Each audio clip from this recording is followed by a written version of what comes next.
Good morning, and thank you for coming this morning. Today we are going to be presenting our community conversation all about technology and the resources that your students will be using this year.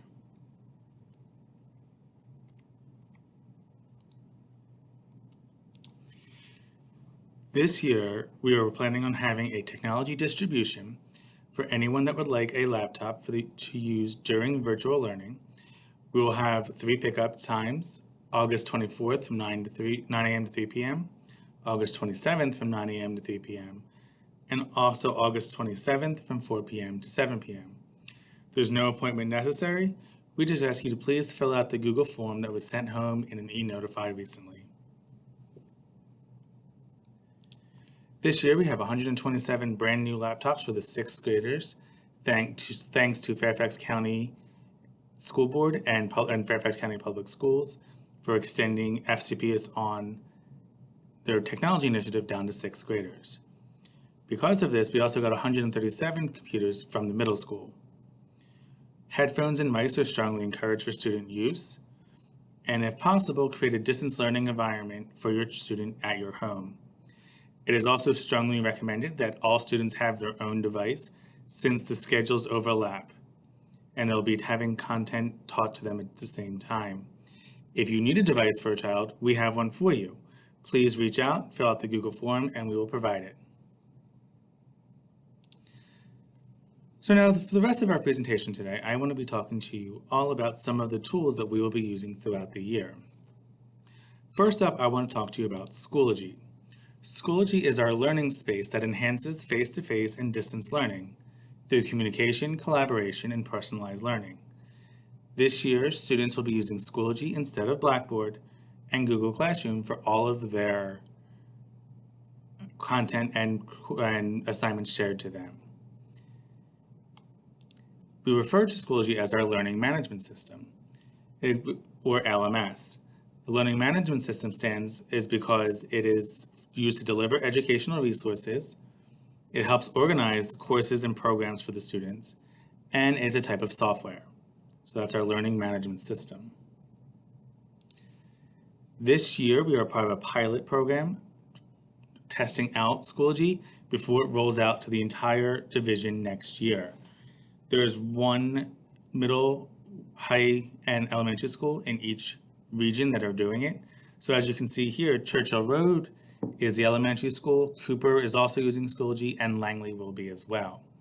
So if you have students in all 3 buildings, you're going to see something very similar.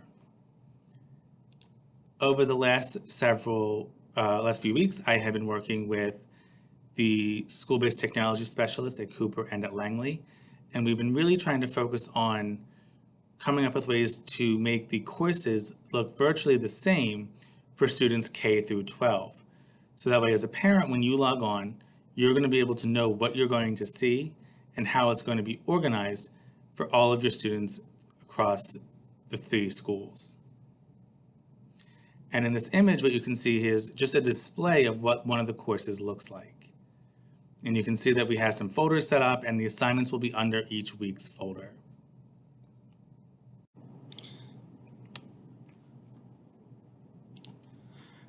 One of our first resources that I want to talk to you about is called Padlet. Padlet is a software that people use to make and share content with others. Padlet is very intuitive, inclusive, and collaborative. It allows students to participate in class and share their thinking in real time. What I'm going to do now is I'm going to show you a couple examples from what Padlet can look like. Here's an example of what a Padlet might look like. Padlet allows a canvas up on the screen and will allow the students to type in text, add pictures, add websites, or add other details to answer what the question's being asked. In this example, the teacher asked the timeline of the life cycle of a butterfly. This allowed the students to go in and see that they had 4 points that they had to put along the timeline and put in each of the stages of how a butterfly is made.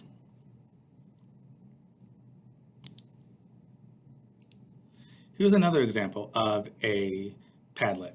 This is one that I put together the other day, and it's asking about North American geography. This is one way that a class might be able to begin their unit by doing a KWL chart. This, the teacher would be able to share their document with the student, and the students can come right in here, click the plus arrow, and start typing in what it is that they already know about North American geography. Then they can do the same thing under Wonder. Here's one that I did during the live session of our technology training. I had asked who was invited to dinner. If you could have dinner with one celebrity, alive or dead, who would it be and why? And you can see here a lot of people that were at the session started typing in just by double clicking anywhere on the screen and then entered in their answer. And some people were even able to add the pictures. So Padlet is a wonderful tool that the teachers are able to use in their classroom for a whole wide variety of situations. And with the generosity of our parents through the PTA, we were able to actually purchase the premium version of it for this coming school year, which allows the teachers to have access to a whole variety of more templates to use with their students. Last year, you may have heard your students using Pear Deck. Pear Deck has been a tool that our teachers have absolutely loved using. And similar to Padlet, we have this premium version with thanks to our PTA. Pear Deck allows teachers to build interactive lessons using Google Slides, see students' work and responses as they're working, enabling teachers to adjust the lesson and answer questions, receive questions or feedback from the students that may be afraid to ask in front of the class, and ask students about their thoughts and feelings in a safe one-on-one channel. Students can also contribute anonymously in group discussions. So let me walk through this with you and show you how some of the things in Pear Deck work. So here I'm really excited to be able to take you through an example of what a Pear Deck might look like for some students. With this Pear Deck, you're going to be able to see a whole lot of the different resources that we'll have to be able to bring this into our students' classrooms. So Pear Deck is on a mission to help teachers deliver powerful learning moments to every student every day. 90% of teachers agree that Pear Deck supports students in these ways: expressing understanding, engaging them in more activities, facilitating joyful classrooms, peer communication. And 80% of teachers agree that Pear Deck supports the best practices of critical thinking, formative assessment, promoting metacognition, and allowing adequate processing time, all which are extremely important, both in the classroom and in the virtual settings as well. So what does Pear Deck do? It is designed to improve student engagement and allow real-time formative assessment. It allows teachers to make any presentation interactive, so every single student can actively participate right from their own device, whether they're in the classroom or learning remotely. So let's begin and see some of these examples. In this example, we're going to be talking about the animal kingdom and experience the power of Pear Deck in this sample lesson. So there's several different types of slides that you're going to see here. First, we're going to talk about the drawing slide. In the drawing slide, if you look on this left side of the screen, you're going to see what the student sees. It sees the question, and then it has a whole bunch of tools down there that the student can use. On my screen as the teacher, I'll see a screen that looks like this, so a sample of what the student sees. But as the students are drawing on the screen, I will start to see what they're drawing appear over here. So let's see on the student side. Here they can ask a question, circle the amphibian in green. So I will go down to my tools at the bottom, find my pencil, select green, and I can circle one of the objects. Then it asks me to circle a mammal in blue. I can circle, if I were to circle, let's say, the fish, the teacher will see what my answers are and be able to redirect me and post a private comment to me or know that they need to come back and check with me. Another type of slide is a text slide. Right here, you're going to see what the student sees, which is just going to be the blank text box. And the teacher is going to see the list of what every student is saying. And here they would ask me, name 5 animals that live under the sea. And I could type my answers And on my teacher's side, I would see that answer pop up along with the rest of the classes. We also have multiple choice polling slides. The students will see the list of the choices, and the teacher will see how many students said each choice, but also what each student said. I'm sorry it's popping off the screen here, but as you'll be able to see that the choices are over here, and the student can see the question right here. Another option is a web slide. This one's really awesome because this allows us to see and put actual web content into the slide right away. So here we can say, let's learn about tigers. And right here you can see they inserted a YouTube video, and it would play the video right there. With their signature orange fur and black. And then I can ask a question and they can type their answer. Draggables is another option where they can ask a question and the student has to drag and drop a marker of some sort over to where they think the answer is. Again, the teachers can see what the class is saying as well as each individual student.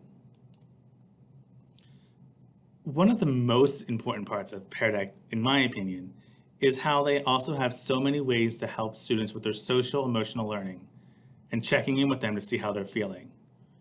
And that's an aspect that's going to be extremely important to our teachers as we bring our students back into the learning environments that they will be in. So right here we can see this one is a stress check. It asks the students where they are, and it allows the students to drag this bar and put it along the bar and tell us where they are feeling. And on the teacher side, they're going to be able to see what the student picked and be able to check in with that student if necessary. Here's just a question one, asking what is the most important thing they learned from today's lesson? Just as a way for the teachers to check in with the student. So that's what our Pear Deck looks like. There's a whole bunch of different options that can be done within Pear Deck. And like I said, any Google slide presentation can be made into a Pear Deck and be brought into this learning environment.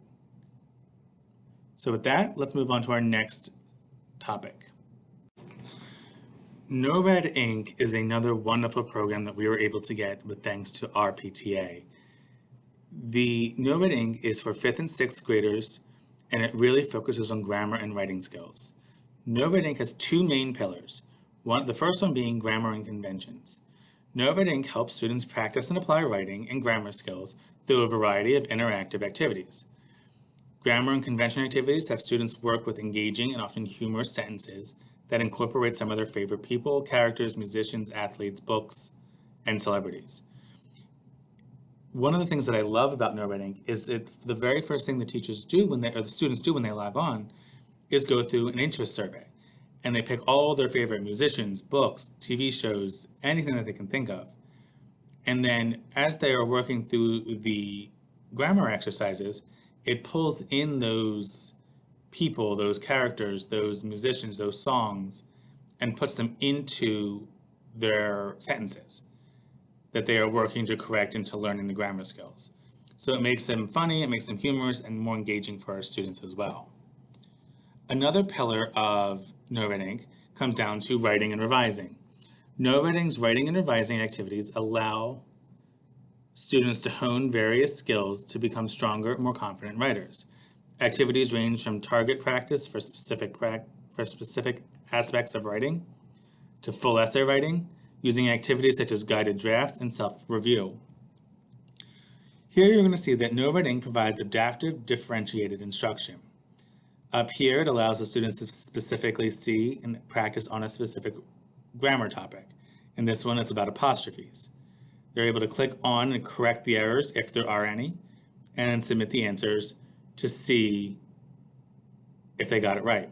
If they got it wrong, No Red Ink will provide them with an explanation as well as guidance and rules to be able to follow to help stop making that mistake.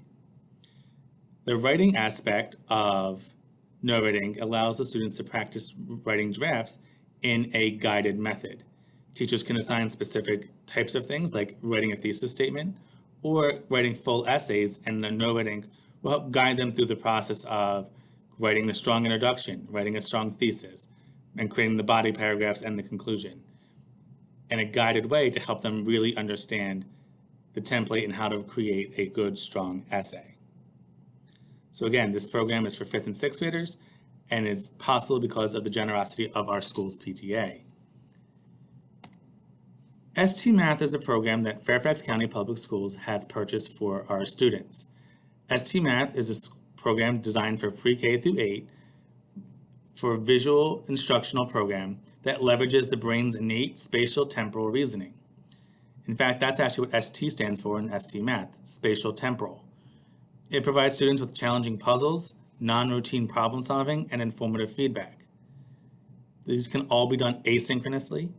Puzzle talks and math chats can be developed off of some of the puzzles that are happening within ST Math and can be brought into the live synchronous instruction as well.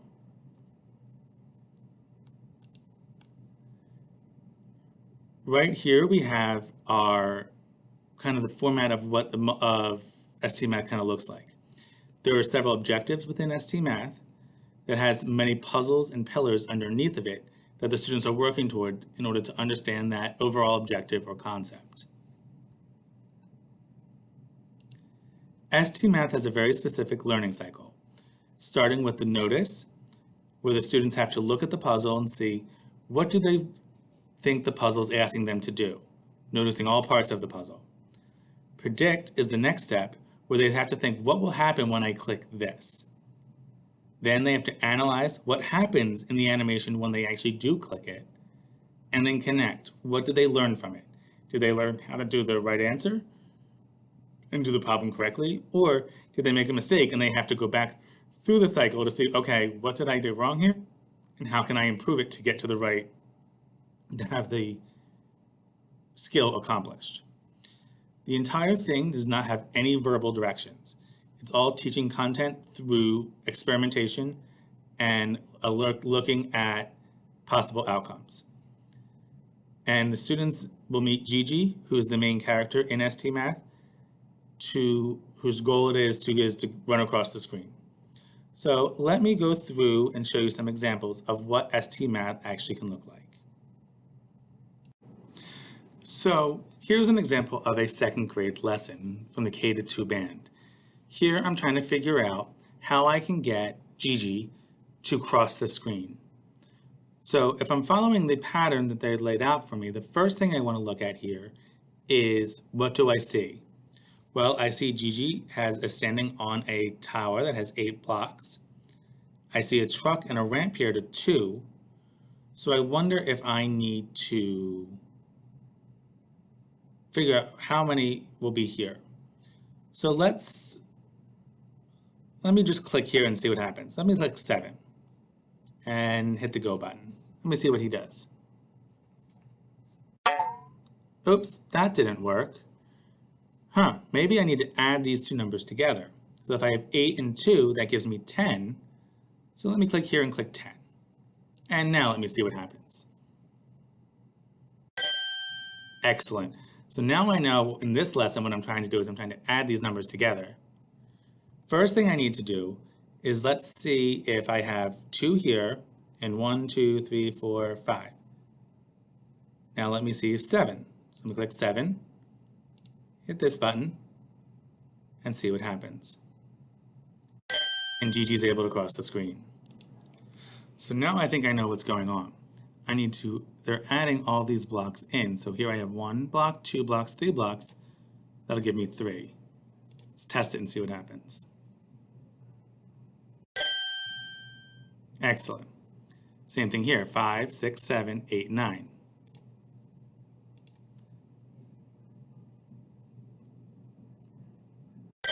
Excellent. Now I have an issue. I'm seeing something different. I'm now seeing 2 dips here. So I wonder if that means that when this gets pushed, I'm going to lose 2 of them. So if I lose 1, lose 2, that leaves me with 1 block left. Let me see if what I noticed is correct. Perfect. I'm starting to understand this now.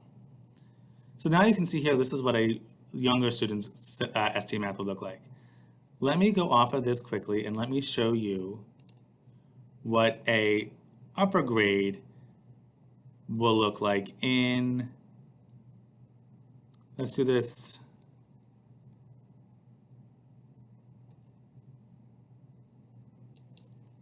fair sharing one, where they're starting to learn about the concept of division. Let's get this load. So here I have 4 blocks and I have 2 pigs here with things on their back. So if I share this, I can put 1 there and I still have more left. So if I have to fair share it, I need to put maybe an equal amount on each one. So I had 4 in 2 groups and I had 2 for each. Same thing can happen here.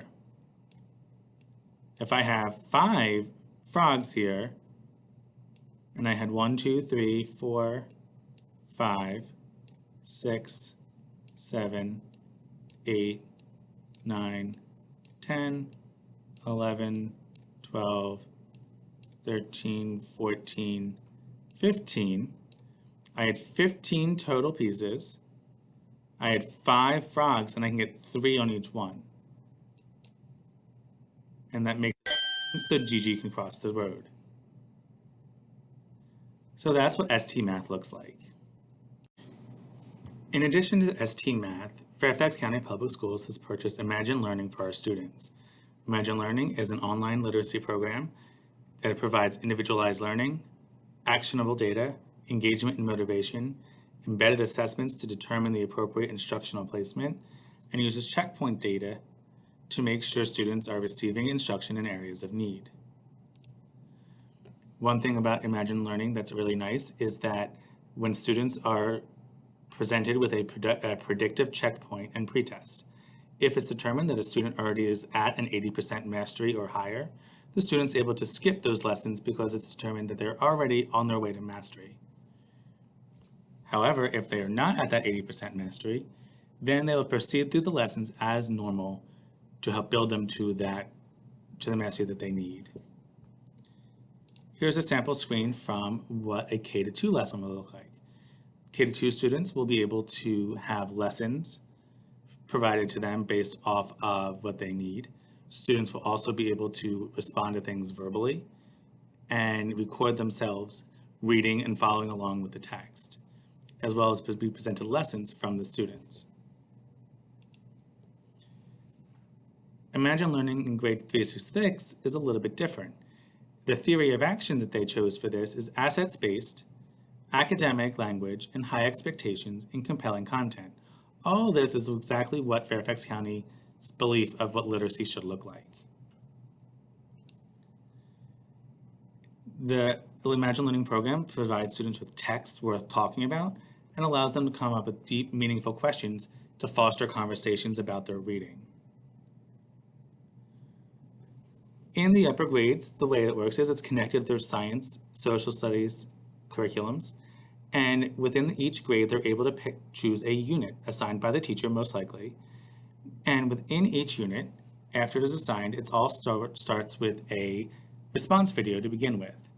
And it gives the students a way to learn about an introduction to the topic and be provided with a thought-provoking statement to get them thinking about what's coming up in the unit ahead. After they are finished with that, then they start to proceed through reading and response texts on a variety of topics underneath that unit. Students will have an option to read, annotate, highlight, find definitions of specific words, and answer questions in formats of multiple choice, written responses, and technology-enhanced items. Technology-enhanced items are items like matching or drag and drop or highlight the section of the paragraph in order to really deepen their understanding of a specific topic and the questions being asked. Scaffolds are provided to students throughout this process. There's instructional videos, ways to chunk the text, comprehension checks midway, playback and audio, vocabulary support, multimedia scaffolds, and the ability to highlight and annotate different areas. One other nice thing about Imagine Learning, especially with the younger grades, is that it provides them an option to listen to the text in their native language and does more of a gradual release scaffold for the students. So they can hear the directions first in their native language, hear it then in English, and then work to solve the problem. And then if they need help again, they're able to go back and hear it again in their native language. There are 15 languages built into Imagine Learning for this capability. FCPS recommendations for Imagine Learning is for a session length for kindergartners, about 10 to 15 minutes, first to second graders, 15 to 20 minutes, and third through sixth graders, 20 to 30 minutes. And that's per session, and they recommend 3 to 5 sessions per week. What I want to do now is I want to go back to our slide here from the very beginning and talk about the different processes and programs that we have. Many of these programs are going to be able to be used in the classroom, but some are more asynchronous work as well. For example, ST Math and Imagine Learning may be assigned by your teacher, your child's teacher, to be done asynchronously outside of the live instruction. Whereas ones like Padlet and Pear Deck and No Red Ink could be done within the class. No Red Ink could also be done during asynchronous work as well. So a lot of these can be in between both in-person and virtual only. Schoology is going to be our spot where you're going to want to go to often and see exactly what the students are going to be working on. That's where the teachers are going to be posting all of their assignments for the students to do. I'm going to be having a more specific Schoology focused help site and work documents and trainings with parents in the near future.